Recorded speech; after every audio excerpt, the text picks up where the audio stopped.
Oke, teman-teman, IHSG hari ini dia breakout dari resisten ya, breakout dari resisten 5.100 gitu. Nah, kalau untuk IHSG sendiri gimana dalam jangka pendek dan juga dalam jangka menengah? Ini bulan Oktober ini terjadi technical rebound yang which is menurut aku ini agak-agak di luar perkiraan aku ya, karena kalau kemarin aku memperkirakan di September dan Oktober ini terkoreksi. Ketika di bulan September kemarin tuh aku memperkirakan Oktober ini masih lanjut koreksi tuh karena sentimen positifnya tuh memang nggak ada waktu itu ya, jadi COVID-19 juga masih tinggi, tapi kemudian saat ini sudah COVID-19 memang masih tinggi, tapi sudah ada beberapa sentimen positif. Yang waktu itu kita masih menanti-nanti stimulus. Nah, beberapa hari ini tuh udah mulai ada berita tentang stimulus gitu, ya. Jadi udah ada berita tentang stimulus bahwa di Amerika baik Donald Trump maupun Joe Biden sendiri mereka itu jor-joran mau kasih stimulus dan itu jadi satu sentimen yang sangat positif banget buat market ya. Jadi itu sangat bagus sekali. Kemudian dari Indonesia juga ada Omnibus Law, ini juga jadi sentimen yang sangat positif sekali meskipun banyak ditentang. Cuman teman-teman, meskipun IHSG udah naik di 2 pekan pertama Oktober ini, saya tetap masih waspada ya, kita masih tetap harus berhati-hati. Untuk trading sendiri kita juga banyak yang masih 5%-an gitu belinya, contohnya kayak tadi BRIS ya. Jadi IHSG ini breakout dari 5.100, resisten terdekatnya di 5.750. Terus BRIS. Nah, BRIS ini tadi breakout resisten all time high-nya dan kita tadi beli. Kita beli dengan nungguin ngantri di 990 sampai 1050. Kemudian setelah dia naik sampai 1070, 1070, 1080, ternyata dia turun tuh. Jadi dapat ya, tadi sempat dapat BRIS di 1035, 1040-an gitu. M-Trade ya. Mungkin harganya ada yang beda-beda dikit dan sore hari dia ditutup naik lagi. Naiknya tadi auto reject atas gitu. Jadi maka dari itu saya mau bahas untuk saham BRIS ini ya. Kalau dari level beli tadi dapat harga di 10.50-an, berarti cuannya sekitar 6-7%-an. 6-7%. Untuk BRIS sendiri fundamentalnya gimana? Untuk BRIS sendiri? Ini sentimen positifnya ada pada ini merger Bank Syariah BUMN, yaitu Mandiri Syariah, BRI Syariah, dan juga BNI Syariah. Sebenarnya berita merger ini udah beberapa waktu yang lalu tuh udah keluar, udah lama sih sebenarnya. Cuman ini kembali diangkat lagi gitu, ya udah hampir dilaksanakan. Dan yang jadi ibunya tuh itu nanti Bank Mandiri gitu, ya. Jadi BRI Syariah sendiri selain sentimen positif dari merger ini, dia punya sentimen positif lain yaitu laba bersihnya naik 158,46% year on year, dan di Agustus 2020 ini labanya 168 miliar ditopang pendapatan penyaluran dana yang tumbuh 19,75% year on year sebesar 1,94 triliun rupiah. Jadi ini bagus banget gitu. Kalau ditanya BRIS hold sampai berapa, kita nggak kasih batas dan ini breakoutnya very beautiful, volumenya juga bagus, tapi tadi kita tetap insist untuk nawar. Biasanya kita ambil hajar kanan, tapi tadi kita insist untuk nawar. Kenapa? Karena marketnya lagi banyak banget yang false breakout di September kemarin gitu. Jadi kita tadi anticipate dengan nawar. Jadi BRIS kalau misalkan ada koreksi dan beberapa hari ke depan di area 900, di atas 990 itu masih aman, masih oke. Nah, masih tentang BRIS ya. BRIS ini pertumbuhan permintaan KPR reguler dan bersubsidi di Januari sampai September 2020 ini tumbuh 11% ya. Tumbuh 11% per bulan. Sebentar ya. Karena apa? Karena dipermudah dengan adanya aplikasi salamdigital.berisyariah.co.id itu tadi. Terus penempatan dana PEN sebesar 1 triliun rupiah itu dialokasikan kepada UMKM melalui inovasi aplikasi e-Kurma dan Salam Digital, itu juga sangat membantu sekali. Jadi secara digital mereka udah siap gitu. Terus kemudian untuk NPF gross atau pembiayaan macetnya BRIS ini turun 19,8% secara year on year, dan ini sangat surprisingly banget ya, malah turun ininya. Terus kemudian untuk PBV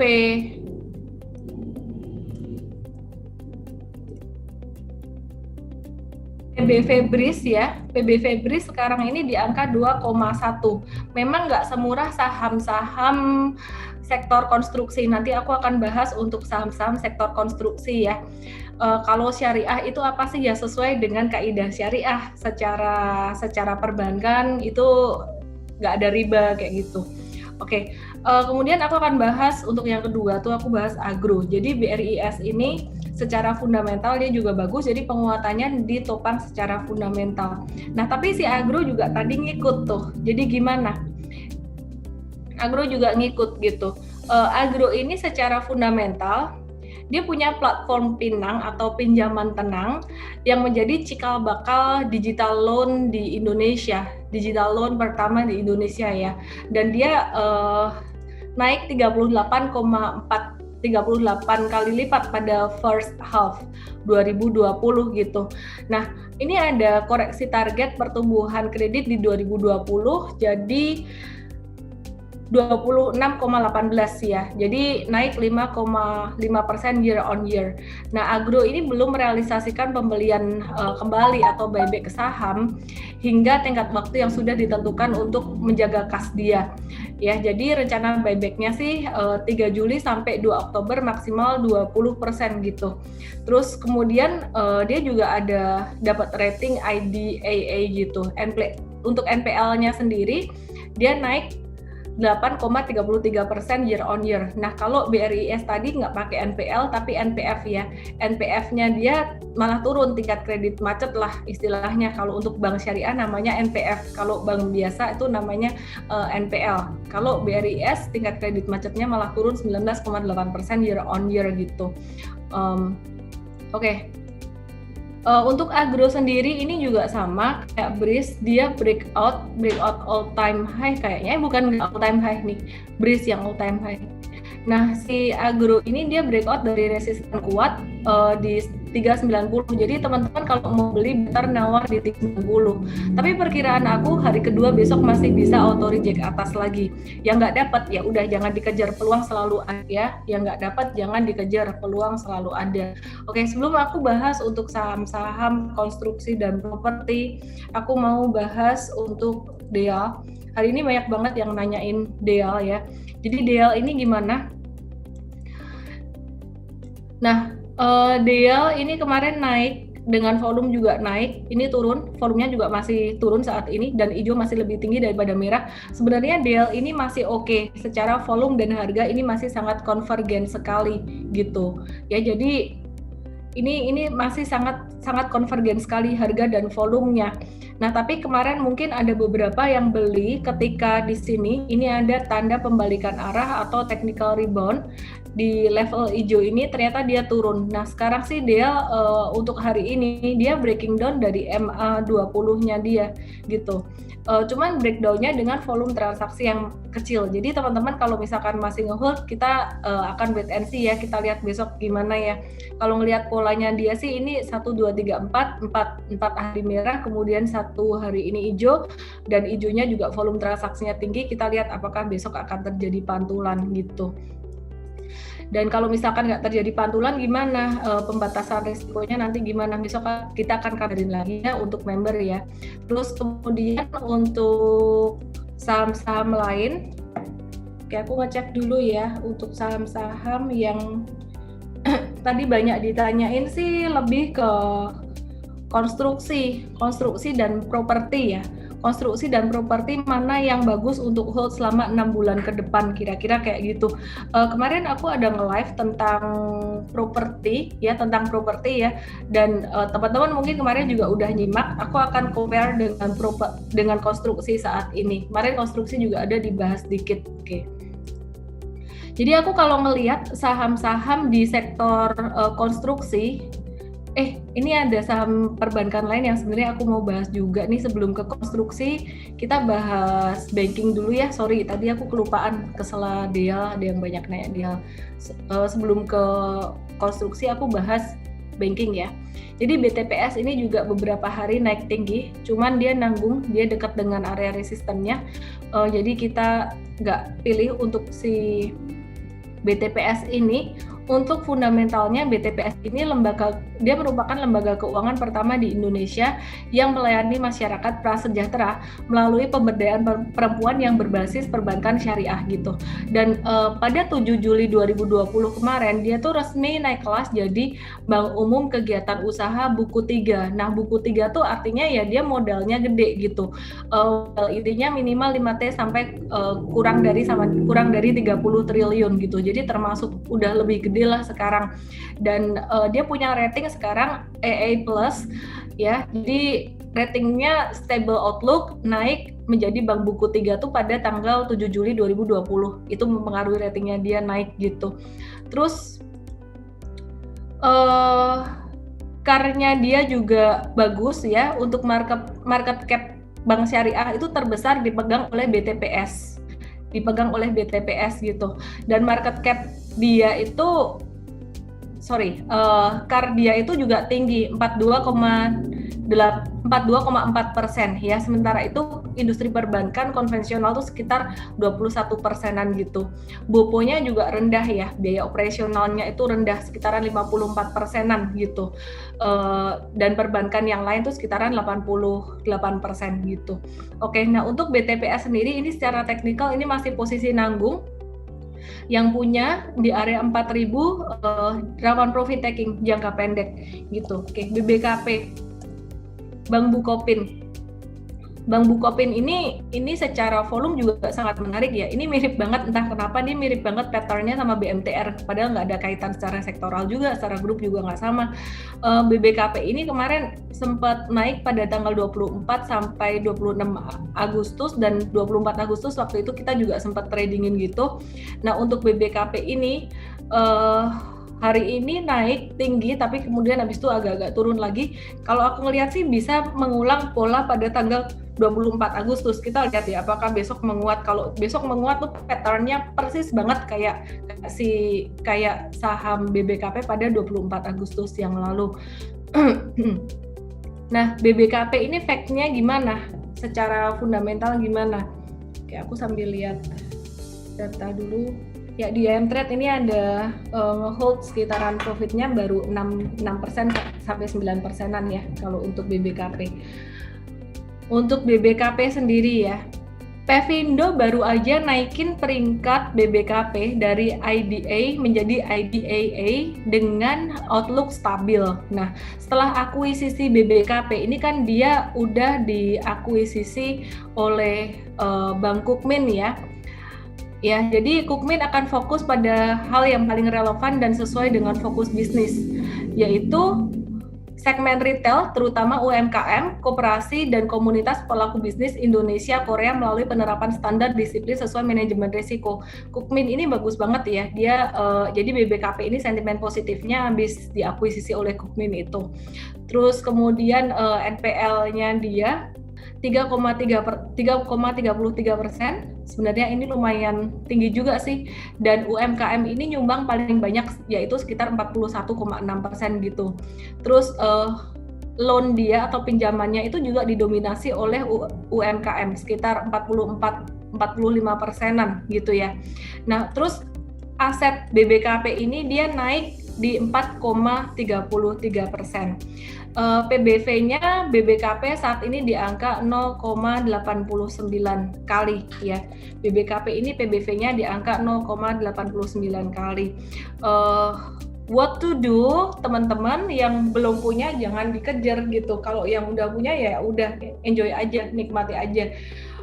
Besok sih kalau aku lihat masih ada potensi untuk menguat secara saham-saham perbankan yang second liner hari ini baru naik sehari ya, baru auto reject atas sehari. Kalau aku lihat besok masih bisa menguat, tapi besok bukan waktunya buat ngejar gitu. Jadi kita juga nggak punya semuanya di Mtrade. Kayak agro itu kita nggak punya, kayak karena tadi udah ada BRIS juga ya, mirip ya. Oke, aku akan cek. Sebenarnya tadi agro kita ada mau beli juga, antri beli tapi nggak dapat gitu. Jadi kita agak-agak pelit nawar belinya karena marketnya lagi kondisinya masih belum uptrend gitu. Oke, aku akan bahas untuk saham-saham konstruksi. Tadi saya mau bahas konstruksi, lupaan bankingnya ada yang belum dibahas gitu. Konstruksi ini kemarin kan aku udah bahas banyak ya sama Richardson kemarin, analis properti konstruksi juga gitu dari sebuah sekuritas.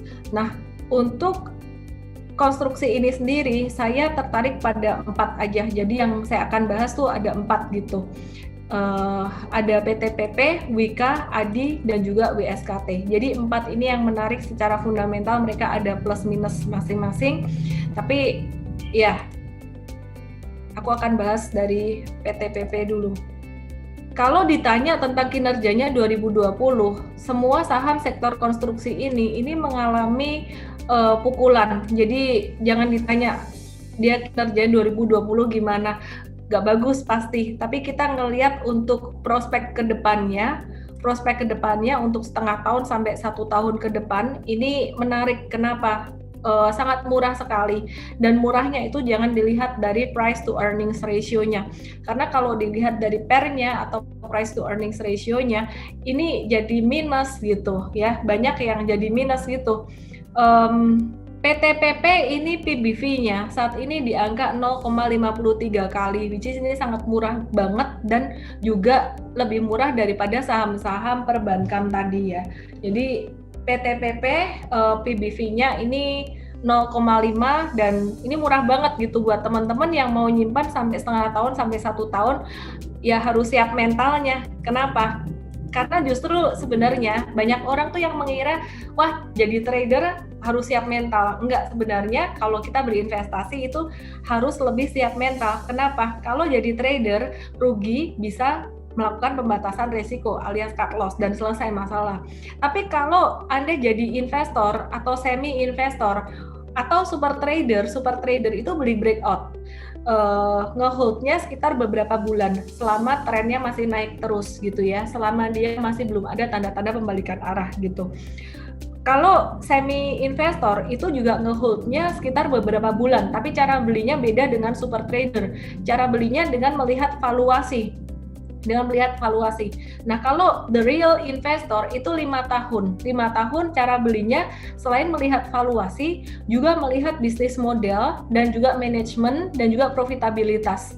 Nah, bedanya dengan semi investing adalah kalau semi investing itu tidak terlalu melihat ketiga faktor yang harus diperhatikan untuk 5 tahun. Jadi bisnis model, manajemen, profitability itu nggak harus diperhatiin. Jadi benar-benar cuma ngelihat valuasi doang. Dan nanti ketika COVID-19 pandemi ini berakhir, ini pasti proyek-proyek infrastruktur juga akan dikencengin. Teman-teman yang mau nabung PTPP buat 6 bulan, sabar-sabar aja, jangan langsung hajar di harga sekarang. Nawar sampai ke level 800 untuk PTPP ya.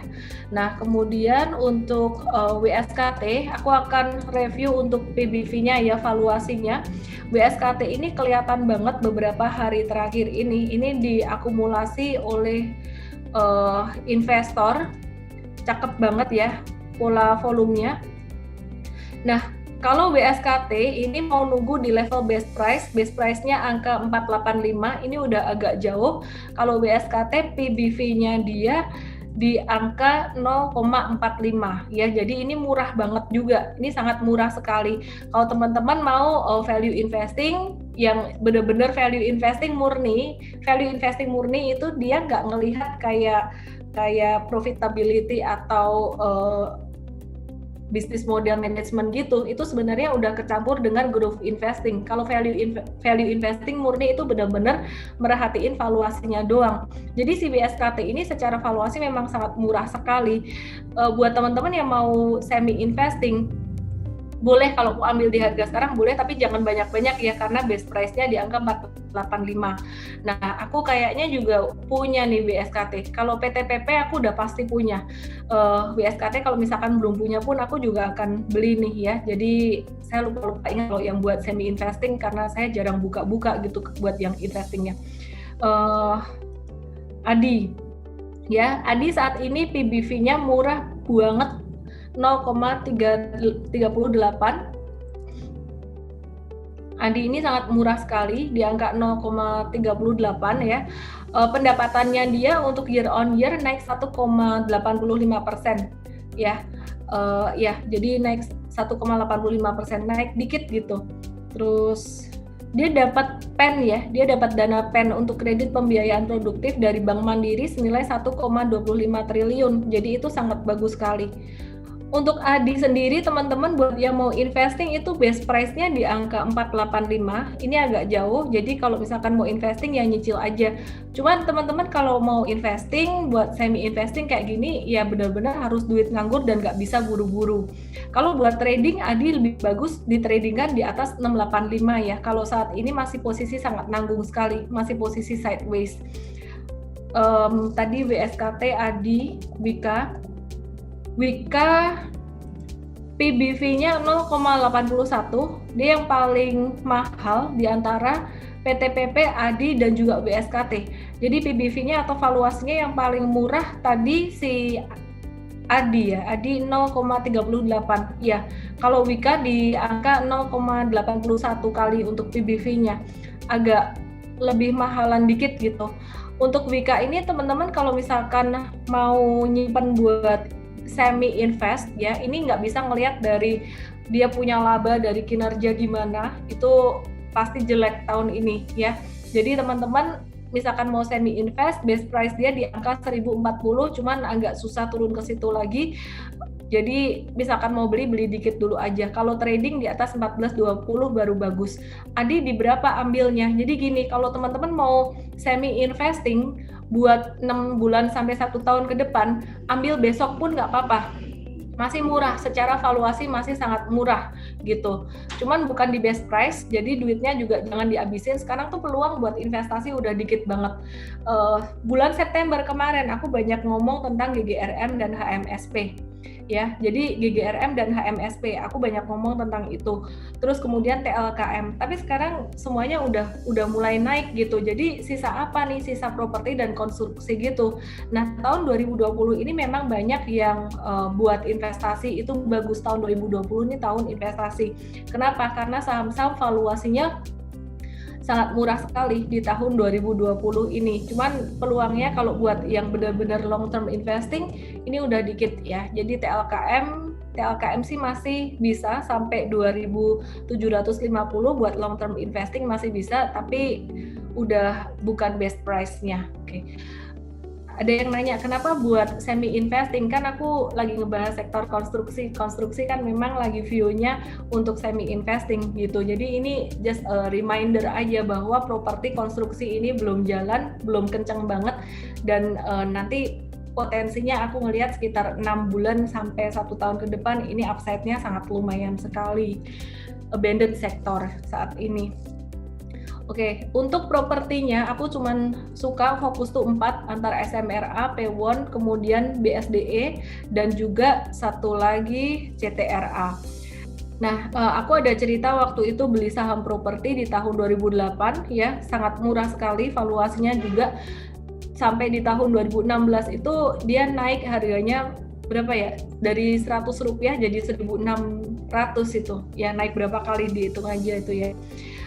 Untuk Cetra sendiri saat ini juga kemarin kalau bicara tentang sales dan lain-lain saya udah bahas di live kemarin ya, which is untuk Cetra ini dia proyeknya ada banyak, ada 76 proyek, dan dia juga salesnya di tahun 2020 di kuartal 3 ini sangat bagus sekali, lebih tinggi daripada kuartal 1 dan 2. Terus dia juga udah ekspansi ke luar negeri di Vietnam, Phnom Penh, dan Shenyang di China. Nah, yang menarik sih sebenarnya untuk Cetra ini dia PBV-nya 0,96 kali ya, sangat murah sekali juga gitu. Untuk Cetra sendiri buat trading lebih bagus jika ditradingkan di atas angka 805 karena trennya sudah mulai uptrend gitu ya. Tapi kalau untuk Cetra sendiri saat ini masih dalam tren sideways ya teman-teman ya. Kalau trading sekarang beli di bawah 800, di bawah 805 ini masih berpotensi untuk terjadi fluktuasi, bisa turun lagi gitu. Kalau di atas 805 dia akan lebih cepat larinya. Jadi untuk tradernya ini masih wait and see. Tapi kalau untuk investor ini termasuk salah satu yang must have untuk semi investing gitu. Nah, untuk SMRA, sekarang aku bahas SMRA. Nah, kalau SMRA ini kemarin juga udah dibahas bahwa salesnya dia sangat bagus sekali di kuartal 3 itu lebih tinggi daripada 1 dan 2 juga, termasuk yang oke ya. BV-nya agak sedikit lebih mahal daripada Cetra di angka 1,26 kali. Di angka 1,26 kali. Nah, tradernya better beli itu di atas 670 atau di atas 725 ini lebih bagus. Kalau kondisi saat ini masih nanggung. Cuman aku mau ingetin aja, ini termasuk yang menarik banget juga sih. Kalau misalkan diminta untuk satu, ya SMRA, BSDE. Kalau BSDE gimana? BSDE ini secara valuasi PBV-nya 0,45 kali ya BSDE ini. Jadi untuk BSDE ini sendiri dia lebih menyasar untuk kaum milenial sih ya saat ini, dan dia lagi ada joint venture dengan Midbana. Kapan hari kemarin saya pernah nge-live dengan CEO dari BSDE, which is kalau aku lihat tuh masih prospeknya masih sangat bagus banget. Dia punya land bank juga terbesar se-Indonesia ya, masih sangat oke banget. Nah, BSDE ini kalau buat trading ini sekarang udah dekat banget dengan resistennya di angka 810. Breakout dari 810 ini udah lebih uptrend tapi belum aman. Nah, dia lebih bagus lagi kalau dia breakout di atas angka 895 atau kalau aku buletin di atas 900. Ini buat trading udah bagus banget. Cuman kalau teman-teman mau nyimpan buat investing, semi investing bukan very long term investing, ini udah oke punya BSDE. Terus P1 sekarang. Oke, P1 dalam jangka pendek ini kena resisten, perhatiin. Saham properti dan konstruksi dalam jangka pendek kalau dia dikasih retracement, teman-teman bisa ambil untuk semi investing gitu.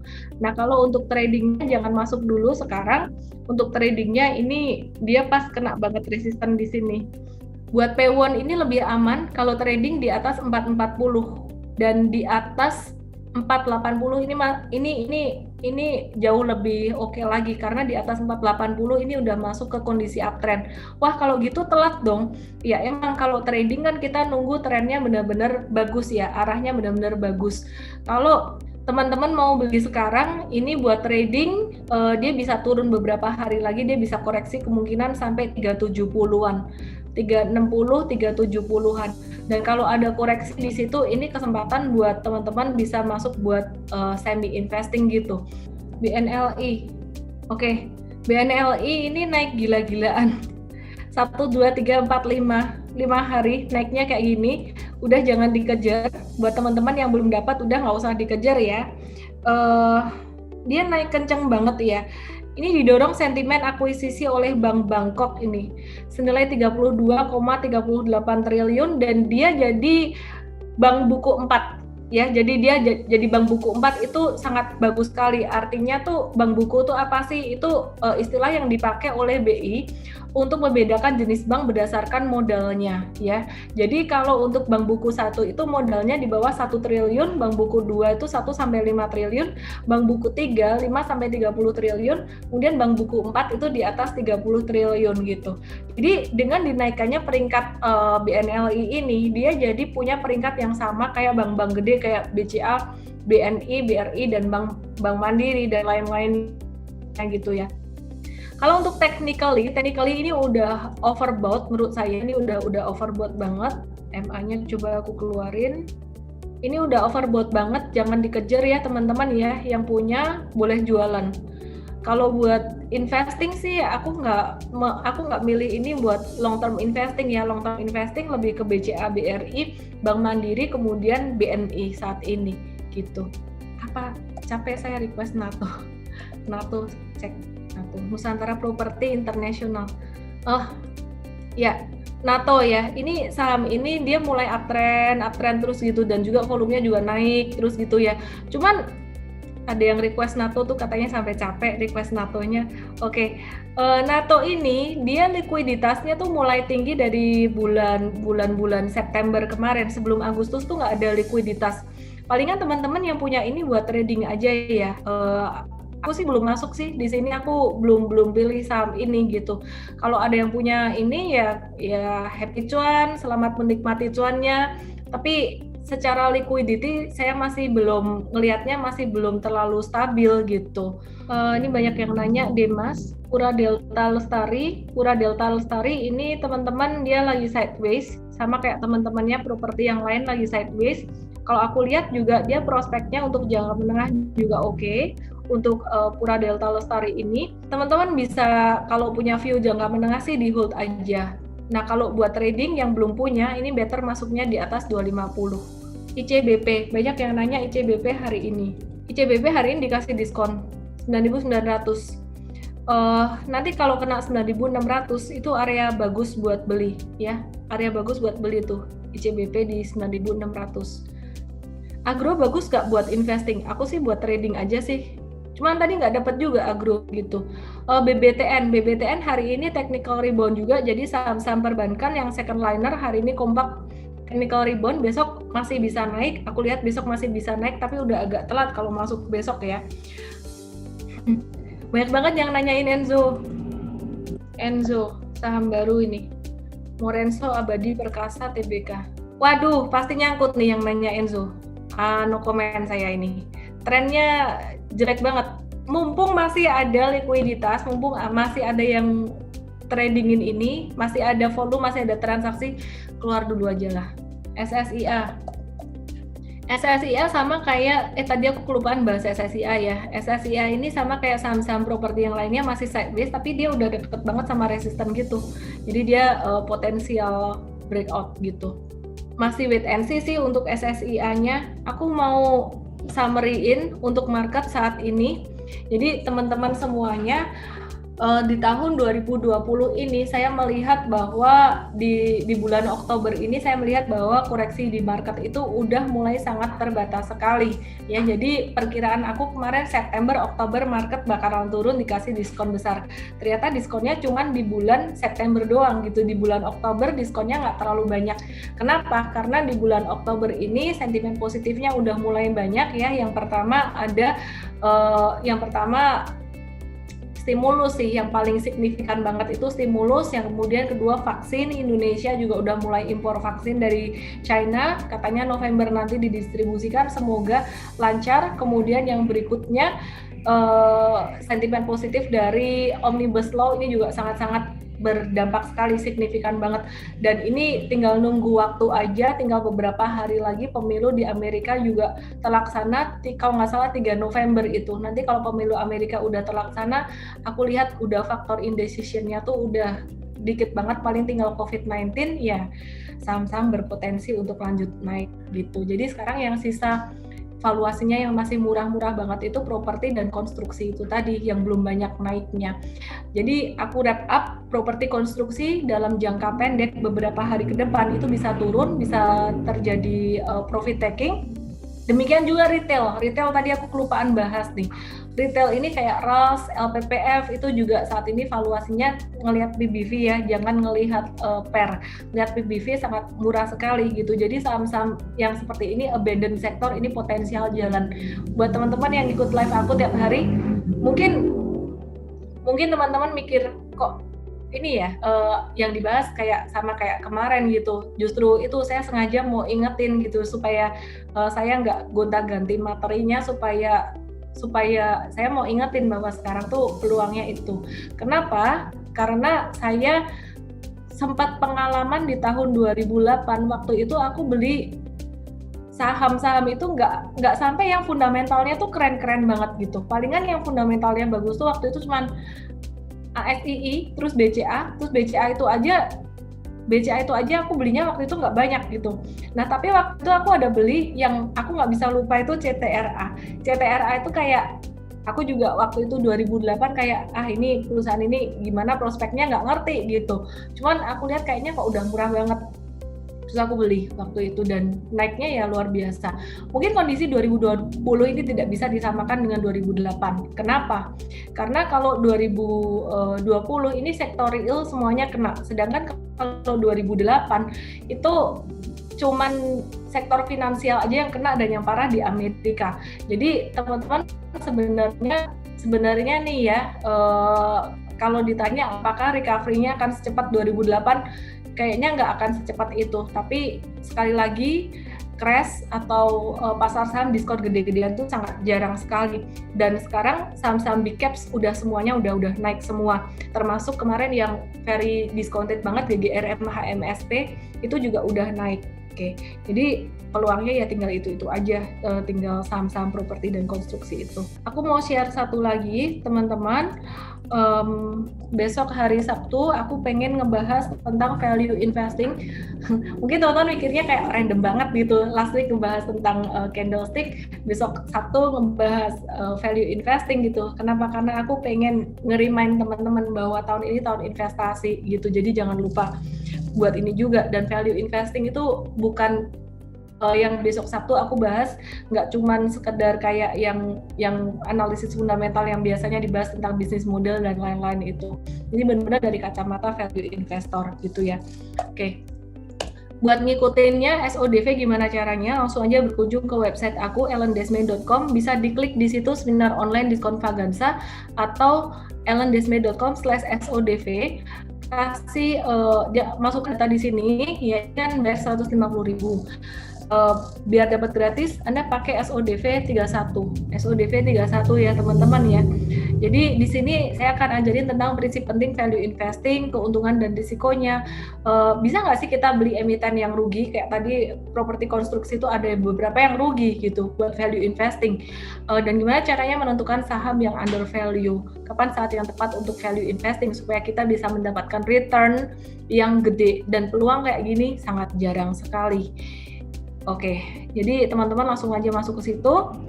Dan buat teman-teman yang pengen dibimbing, dapat bimbingan baik investasi maupun trading, bisa ke IM-Trade. Langsung aja kunjungi website saya ellendesmay.com, diklik di situ IM-Trade dan masukin diklik di sini chat with us on WhatsApp ya.